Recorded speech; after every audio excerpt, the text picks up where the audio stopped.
오늘 말씀은 예언을 따라 사는 자들이라는 주제를 가지고 성경 66권 속에서 우리 하나님의 그 가르침 가운데 이 예언에 대한 이 부분들을 어떻게 성경은 또 우리에게 알려주시고 또 어떤 예언적인 삶을 살기를 또 바라시는가에 대해서 함께 또 공부해보는 시간을 가져보겠습니다. 우리 하나님께서 내가 말하였은즉 정령 이룰 것이고 내가 경영하였은즉 정령 행하리라 라는 말씀을 또 주셨습니다. 그 주신 말씀대로 본다면 하나님의 말씀으로 정해진 그 모든 예언의 그 길들은 반드시 그 길 그대로 이루어지기 때문에 우리 하늘 자녀들은 예언을 따라 사는 자들이 다 되셔야 되겠습니다. 마태복음 26장 54절의 가르침을 함께 보시겠습니다. 내가 만일 그렇게 하면 이런 일이 있으리라 한 성경이 어떻게 이루어지리요 하시더라 그랬습니다.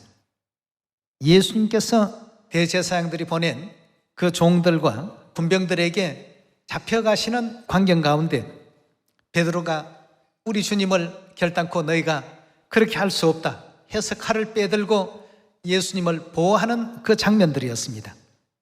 그 장면 가운데서 예수님께서 주셨던 그 가르침의 말씀이 내가 만일 그렇게 하면 이런 일이 있으리라 한 성경이 어떻게 이루어지겠느냐. 성경은 예언이기 때문에 예언된 그대로 모든 역사가 이루어지고 예언된 일들은 반드시 그렇게 성취되어야 된다는 사실을 예수님께서 베드로에게 교훈을 주고 계십니다. 이 성경에 예언을 해두시고 예언이 예언대로 이루어지지 않는다면 그것이 어찌 하나님의 말씀이라 하겠으며 그것이 어찌 하나님의 뜻대로 구성된 기록이라고 말할 수 있겠느냐. 예언은 반드시 그대로 이루어져야 되기 때문에 내가 못해서가 아니라 내가 걸어가야 할 예언의 그 삶이 이런 삶이기 때문에 저들에게 잡혀가야 되는 것이 당연한 일이다라고 예수님께서 베드로에게 이런 교훈의 말씀을 현장에서 직접 주시고 있는 대목입니다. 여기서 내가 잡혀가지 않으려고 저들을 다 형벌해버리고 저들을 다 물리쳐버리게 된다면 성경에서는 도살장으로 끌려가는 어린 양과 같이 잠잠히 끌려가셨더라 이렇게 되어 있는데 베드로야 너가 그렇게 하면 어떻게 성경 예언이 이루어질 수 있겠느냐. 내가 만일 잡혀가지 않는다면 인류의 그 죄는 누가 대속하겠느냐. 이렇게 해서 이제 예수님께서 성경은 예언으로 되어 있고 예언으로 되어 있는 부분들은 반드시 이루어져야 된다는 사실을 우리에게 가르침을 주고 계셨습니다. 이 성경 66권은 누구의 말씀으로 되어 있습니까? 하나님의 말씀. 내 입에서 나간 그 말은 어찌 된다고 했죠? 반드시 이루어질 것이고 또 정녕 그대로 어떻게 한다고요? 행할 것이다 고 했습니다. 그렇다면 이 장면 나오는 내용 우리 몇 가지를 한번 살펴보시면서 성경에서 우리의 미래를 어떻게 말하고 있는지를 잘 또 관찰하셔서 우리의 그 미래에 맞는 어떤 신앙의 삶을 살아갈 줄 아는 여러분과 제가 꼭 되셔야 되겠습니다. 요한복음 19장 32절의 가르침을 함께 보겠습니다. 군병들이 가서 예수와 함께 못 박힌 첫째 사람과 그 다른 사람의 다리를 꺾고 예수께 이르러서는 이미 죽은 것을 보고 다리를 꺾지 아니하고 그중 한 군병이 창으로 옆구리를 찌르니 곧 피와 물이 나오더라 하고 했습니다. 자, 그렇다면 이 예수님께 이루어지고 있는 이와 같은 그 광경이 이미 예수님께서 이런 일을 당하기 700년 전에 선지자 이사야를 통해서 어떻게 예언되어 있는지 예언된 그 부분을 잠깐 살펴보도록 합시다. 이사야 53장 5절의 가르침을 보겠습니다. 53장 5절의 말씀 보시면 그가 찔림은 우리의 허물을 인함이요 그가 상함은 우리의 죄악을 인함이라. 그가 징계를 받음으로 우리가 평화를 누리고 그가 채찍에 맞음으로 우리가 나음을 입었도다 하고 했습니다. 이미 700년 전에 선지자의 예언한 바가 700년 뒤에 예수님께 어떻게 되고 있습니까? 그대로 적용이 되고 있습니다. 요한복음 19장 32절에 보니까 예수님께서 운명하시고 난 이후에 좌우편에 있는 강도들은 다리를 꺾고 예수님은 이미 운명하신 것을 보고 군병들이 창으로 옆구리를 찔렀더라고 했습니다. 그 옆구리를 찌르지 않을 수도 있지 않습니까? 그렇지 않습니까? 누가 찔러달라고 이렇게 주문한 사항도 아니었습니다. 그런데 그런 모든 일들이 이루어지게 된 것은 이미 700년 전 선지자의 예언 가운데 그리스도께서 이 땅 인류 인생들을 위해서 십자가의 모든 그 죄짐을 담당하시고 이런 어떤 일을 당할 것을 성경은 예언을 그대로 해두셨다는 것입니다. 예언을 보고 그대로 맞춘 일도 아닙니다. 이미 십자가에서 운명하시고 난 이후인데 어떻게 뭘 군병들과 그런 것을 맞출 수 있겠습니까?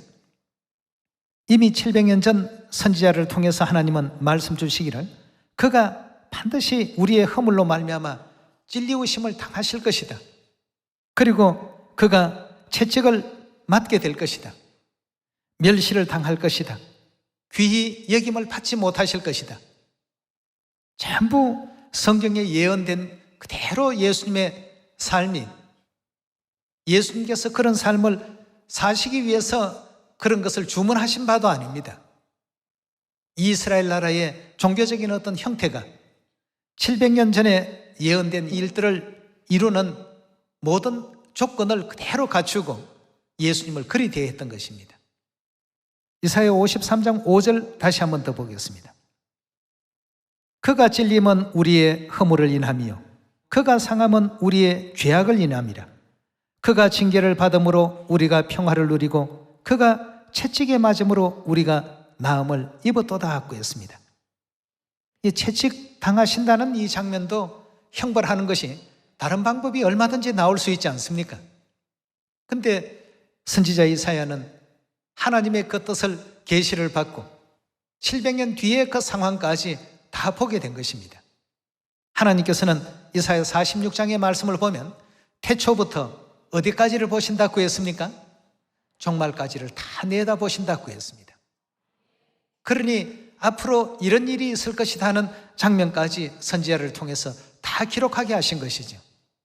예수님께서 창으로 찔리움 당하실 뿐만 아니라 53장 5절에는 그가 채찍에 맞음으로 우리가 나음을 입었다고 하셨는데 마태복음 27장 한번 이 대목에 대해서 살펴봅시다.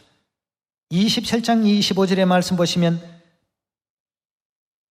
백성이 다 대답하여 가로되 그 피를 우리와 우리 자손에게 돌릴지어다 하거늘 이에 바라바는 저희에게 놓아주고 예수는 뭘 했다고요?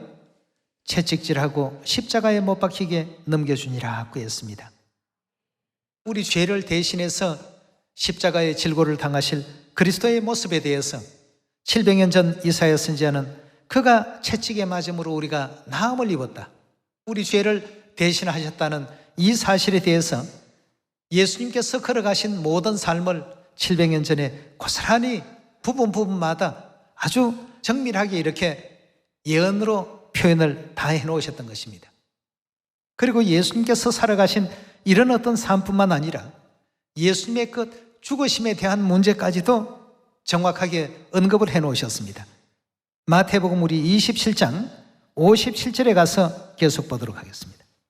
27장 57절입니다. 저 물었을 때에 아리마대 부자 요셉이라 하는 사람이 왔으니 그도 예수의 제자라.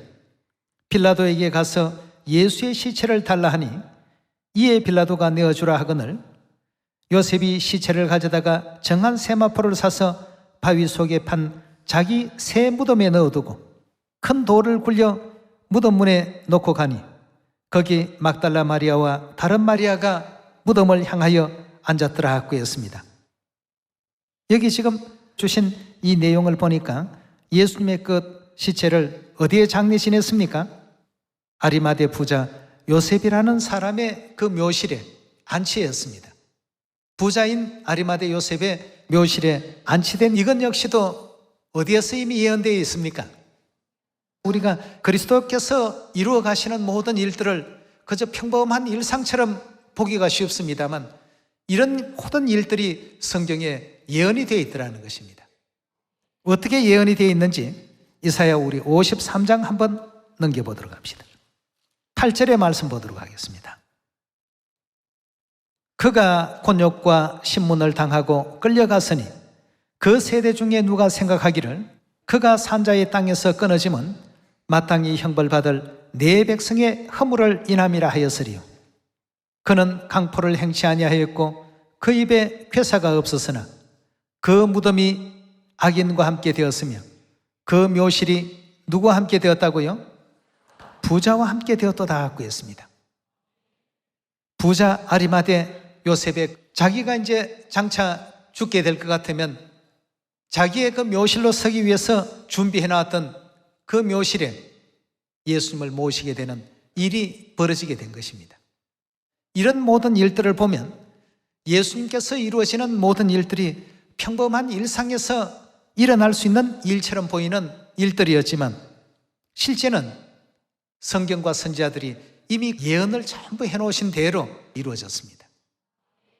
여러분, 이런 장면 하나하나를 우리가 볼 때마다 예언이라고 하는 것은 정말 어떻습니까? 우리 임의대로 좌지우지 할 수 없는 그러한 것이 바로 뭡니까? 예언이라고 볼 수 있겠습니다. 예언은 반드시 이루어집니다. 왜냐하면 하나님의 말씀이기 때문에. 내가 말하였은즉 정령 이룰 것이요 경영하였은즉 정령 행하리라 하신 그 말씀과 같이 우리 하나님께서 말씀하신 그 말씀이 예언이요, 하나님께서 경영해 가시는 그 모든 일들이 또한 예언입니다. 그러니 오늘날 우리 하늘 백성들은, 하나님의 자녀들은 그 예언대로 어찌해야 되겠습니까?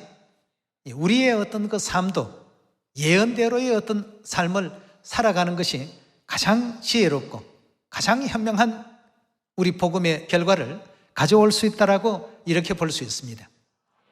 구약 역사 속에서 우리가 한 가지 또 참고해야 할 만한 대표적인 예언의 사례를 창세기 41장을 통해서 알아보도록 합시다. 창세기 41장 1절의 말씀 보시면 만 2년 후에 바로가 꿈을 꾼적 자기가 하숫가에 섰는데 보니 아름답고 살찐 7 암소가 하수에서 올라와 갈밭에서 뜯어먹고 그 뒤에 또 흉악하고 파리한 다른 7 암소가 하수에서 올라와 그 소와 함께 하숫가에 섰더니 그 흉악하고 파리한 소가 그 아름답고 살찐 7 소를 먹은지라. 바로가 곧 깨었다가 다시 잠이 들어 꿈을 꾸니 한 줄기에 무성하고 충실한 7 이삭이 나오고 그 후에 또 세악하고 동풍에 마른 7 이삭이 나오더니 그 세악한 7 이삭이 무성하고 충실한 7 이삭을 삼킨지라. 바로가 깬적 꿈이더라. 아침에 그 마음이 번민하여 보내어 애굽의 술객들과 박사를 모두 불러 그들에게 그 꿈을 고하였으나 그것을 바로에게 해석하는 자가 없더라. 자, 이렇게 해서 이제 결국 야곱의 그 아들이었던 요셉을 불러서 그 꿈과 거기에 대한 어떤 뜻을 해석하게끔 그렇게 했던 것입니다. 16절의 말씀 보겠습니다. 요셉이 바로에게 대답하여 가로되 이는 내게 있는 것이 아니라 하나님이 바로에게 평안한 대답을 하시리이다. 바로가 요셉에게 이르되 내가 꿈에 하숫가에 서서 보니 살찌고 아름다운 7 암소가 하숫가에서 올라와 갈밭에서 뜯어먹고 그 뒤에 또 약하고 심히 흉악하고 파리한 7 암소가 올라오니 그같이 흉악한 것들은 내가 애굽 땅에서 아직 보지 못한 것이라. 그 파리하고 흉악한 소가 처음에 7 살찐 소를 먹었으며 먹었으나 먹은 듯 하지 아니하여 여전히 흉악하더라. 내가 곧 깨었다가 다시 꿈에 보니 한 줄기에 무성하고 충실한 7 이삭이 나오고 그 후에 또 세악하고 동풍에 마른 7 이삭이 났더니 그 세악한 이삭이 좋은 7 이삭을 삼키더라. 내가 그 꿈을 술객들에게 말하였으나 그것을 내게 보이는 자가 없나니라. 요셉이 바로에게 고하되 바로의 꿈은 하나이라. 그러니까 앞에 소에 대한 꿈이나 이삭에 대한 꿈이 다 같은 내용입니다라는 뜻으로 이제 설명하고 있습니다. 하나님이 그 하시는 일을 바로에게 보이심이니이다. 7 좋은 남소는 7회를 뜻하고 7 좋은 이삭도 7회니 그 꿈은 하나이라. 27절입니다. 그 후에 올라온 파리하고 흉악한 7소는 7년이요 동풍에 말라 속이 빈 7 이삭도 7회 흉년이니 내가 바로에게 구하기를 하나님이 그 하실 일로 바로에게 보이신다 함이 이것이라. 온 애굽 땅에 7회는 큰 풍년이 있겠고 후에 7회 흉년이 들므로 애굽 땅에 있던 풍년을 다 잊어버리게 되고 이 땅이 기근으로 멸망되리니 후에 든 그 흉년이 너무 심하므로 이전 풍년을 이 땅에서 기억하지 못하게 되리이다. 바로께서 꿈을 2번 겹쳐 꾸신 것은 하나님이 이 일을 정하셨습니다. 속히 행하시리니 이제 바로께서는 명철하고 지혜 있는 사람을 택하여 애굽 땅을 치리하게 하시고 바로께서는 또 이같이 행하사 국중에 여러 관리들을 두어 그 7회 풍년에 애굽 땅 5분의 1을 거두되 그 관리로 장차올 풍년에 모든 곡물을 거두고 그 곡물을 바로의 손에 돌려 양식을 위하여 각 성에 적채하게 하소서. 이와 같이 그 곡물을 이 땅에 저장하여 애굽 땅에 임할 7회 흉년을 예비하시면 땅이 이 흉년을 인하여 멸망치 아니하리이다. 고 이렇게 예언을 했습니다. 정말 그 요셉의 해석대로 애굽 땅에는 7년간 전래 복이 드문 풍성한 풍년이 들었습니다. 7년 동안은 굉장히 풍성한 풍년이 들었는데 그 7년의 풍년이 끝나고 난 그 다음 해부터는 7년 동안 정말 참 복이 드문 흉년이 이제 오게 된 것입니다.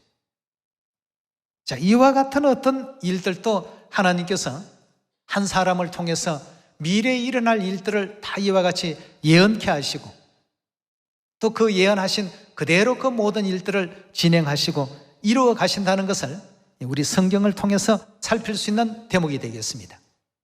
이미 지나간 일 속에서 우리가 예언과 예언이 이루어진 성취의 관계를 지금 보고 있습니다만 문제는 우리들입니다. 오늘을 살고 있는 우리의 그런 미래는 과연 어떻게 예언되어 있을까? 여러분, 우리 미래 궁금하지 않습니까? 예, 뭐 궁금하시면 성경 보면 다 답이 있습니다. 이미 다 나와 있는 내용들입니다만 이 내용을 보고 또 보고 할 때마다 굉장히 참 기쁩니다. 소망이 생깁니다. 또 힘이 나고요. 야, 장차 우리가 이렇게 될 것이구나. 영원한 그 천국으로 이미 예언이 되어 있구나.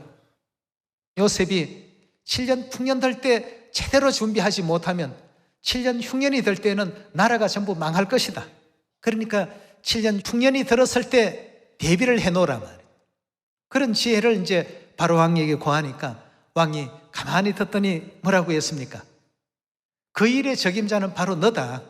그러니까 너에게 모든 정권을 주겠다. 나라의 통치자로 세우겠다 해서 요셉이 바로를 대신해서 애굽 전역에 있는 문제들을 해결하는 관리로 등용이 되지 않습니까? 정말 풍년이 들었을 때 요셉은 나라 곳곳에 전부 창고를 짓게 해서 양식을 준비했습니다. 7년 동안 부지런히 그렇게 준비하니까 드디어 8년째 되는 그 해 흉년이 들기 시작했습니다.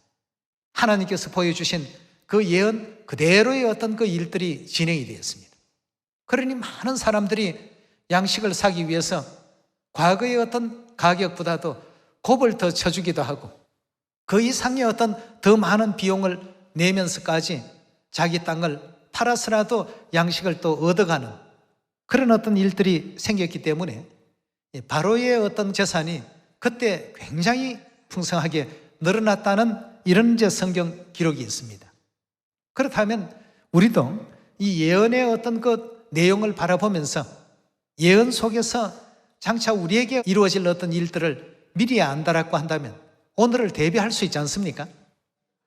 하나님께서 요한계시록에도 행한 대로 다 갚아줄 것이라고 미리 예언해 놓으셨습니다.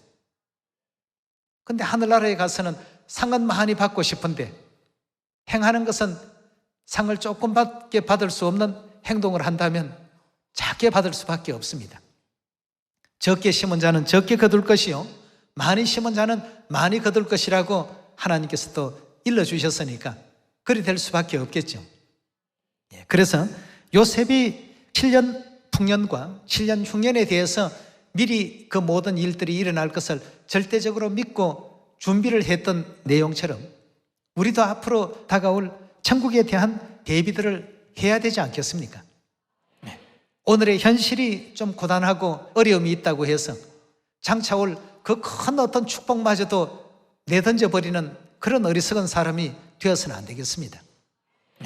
내일에 다가올 영광이 크다라고 한다면 참고 인내하고 기다려야 되지 않겠습니까? 7년 동안 요셉은 전국에 있는 모든 곡물들을 돈을 주고 전부 사들였습니다. 그러나 농부들은 다음을 생각하지 아니하고 막 내다 팔았습니다. 왜냐하면 7년 동안 계속 풍년이 연속적으로 이루어지니까 말이죠. 그러나 8년째 되는 7년이 딱 끝이 나고 그 다음에부터는 계속 지금 흉년이 또 7년간 지속이 되었습니다. 하나님 예언하신 대로 요셉에게 보여준 그 예언 그대로 모든 일들이 진행이 되었습니다. 우리에게 이루어질 모든 일들도 이와 다르지가 않습니다. 똑같이 이렇게 이루어지는데 그 예언을 믿고 예언대로 따라 사는 사람들과 예언을 멸시해버리고 사는 사람들, 아니 뭐 7년 풍년이 들었으니까 8년째도 풍년이 틀림없이 될 거야, 이렇게 예측하고 예상하고 살았던 사람도 요셉 시대에 분명히 있었을 것입니다. 그러나 그들에게는 하나님의 어떤 예언을 알려주어도 믿지 않았겠죠. 왜냐하면 7년 동안 너무나도 넘쳐나는 곡물과 넘쳐나는 수확들을 늘 그 맛을 보았기 때문에 8년째 설마하니 흉년이 들냐, 9년째는 올해는 풍년이 들겠지, 계속해서 계속 흉년입니다. 말씀 그대로 7년 동안 풍년이 들고는 7년 동안은 또 흉년이 계속 뒤따랐습니다. 그 예언을 믿었던 사람들은 7년 흉년에 대한 대비를 할 수 있었겠지만 예언을 믿지 않은 사람은 절대로 흉년에 대한 대비를 할 수가 없습니다. 마찬가지로 오늘날 이 시대 장차 우리에게 다가올 하늘의 영원한 영광을 우리가 생각하면서 오늘의 그 삶을 하나님께서 약속하신 예언에 발맞춰 갈 수 있는 우리 모두가 되어야 되겠습니다. 자, 우리 예언에 발맞추려면 요한계시록 22장을 안 볼 수가 없습니다. 우리 한번 보도록 합시다. 5절의 말씀 보시면 다시 밤이 없겠고 등불과 햇빛이 쓸데없으니 이는 주 하나님이 저희에게 비치심이라. 저희가 세세토록 뭘 한다고요? 왕노릇하리로다. 6절의 말씀 보시면 또 그가 내게 말하기를 이 말은 신실하고 어떻다고요? 참되다 하고요. 이건 절대 거짓이 없는 참된 하나님의 예언의 말씀이요, 또 예언의 계시요, 예언의 약속이니까 이 말씀은 참되고 진실한지라 하고 이렇게까지 분명히 말씀을 주셨습니다. 우리가 이 예언을 바라보면서 내가 뭐가 될까, 내일은 뭘 할까, 이렇게 걱정하고 염려하지 마시고 우리 하나님께서 예배하신 이 영화로운 이 세계를 바라볼 줄 아는, 그 예언을 따라서 살 줄 아는 우리 예언의 인물들이 다 되셔야 되겠습니다. 같은 계시록 21장 4절 보겠습니다. 4절의 말씀 보시면 모든 눈물을 그 눈에서 씻기심에 다시는 사망이 없고 애통하는 것이나 곡하는 것이나 아픈 것이 다시 있지 아니하리니 처음 것들이 다 지나갔음이니라. 보좌에 앉으신 이가 가라사대 보라 내가 만물을 새롭게 하노라 하시고 또 가라사대 이 말도 어떻다고요? 신실하고 참되니 기록하라 하고 했습니다. 예언을 따라 사는 사람들은 이런 어떤 그 삶의 소망을 가져야죠. 잠깐 있다가 없어질 그러한 어떤 삶의 마음이 다 빼앗겨서 이 영광된 이 세계를 포기하거나 잃어버리게 되어서는 결단코 안 되겠습니다. 하나님께서 바로에게 보여주신 계몽과 같이 7년 풍년 뒤에는 7년 흉년이 반드시 온다는 사실을 절대적으로 믿지 않았더라고 한다면 창고나 곡간 지어놓을 수 있습니까? 없습니까? 절대로 지을 수 없습니다. 그리고 7년 동안 풍년이 드는데 그 곡물들을 사들일 수 있습니까? 없습니까? 8년째도 풍년이 들고 9년째도 풍년이 들고 10년째도 풍년이 든다라고 한다면 미리 사들여 놓은 그 곡물들은 다 썩어져 없어질 것인데 말이죠. 예언을 믿었기 때문에, 예언을 절대적으로 믿기 때문에 그 일을 결행할 수 있었습니다. 오늘날 하나님께서 우리에게 보여주신 이와 같은 모든 것 예언들도, 계시록 21장이나 22장의 예언도 믿는 사람들에게는 이것이 반드시 그대로 적용되지만 믿지 않는 사람들은 예언을 따라서 살 수가 없습니다.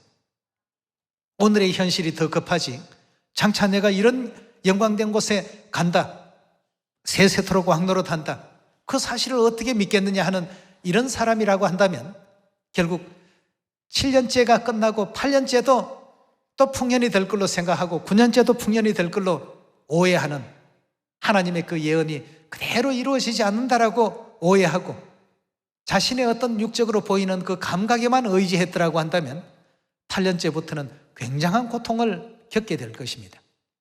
그렇지 않겠습니까? 예, 우리는 하나님의 자녀들입니다. 하나님의 말씀은 틀림없이 반드시 말씀하신 것은 이루신다는 것 믿고 있습니다. 66권 성경 모든 내용들은 하나님의 말씀입니다. 곧 하나님의 말씀이자 예언입니다. 예, 하나님께서 다시는 사망도 애통도 슬픔도 아픔도 고통도 늙음도 그런 것이 다 없는 영화로운 세계에서 세세토록 영생과 복락을 얻게 할 것이다. 이게 그냥 막연한 소리로 들리십니까, 여러분? 하나님의 말씀은 막연한 그런 몽상가들의 어떤 얘기들이 아닙니다. 정확한 예언입니다. 이 정확한 예언을 따라서 우리가 미래를 바르게 또 설정하고 바르게 살아갈 수 있는 여러분과 제가 꼭 되기를 바라면서 오늘 말씀 마치도록 하겠습니다. 감사합니다.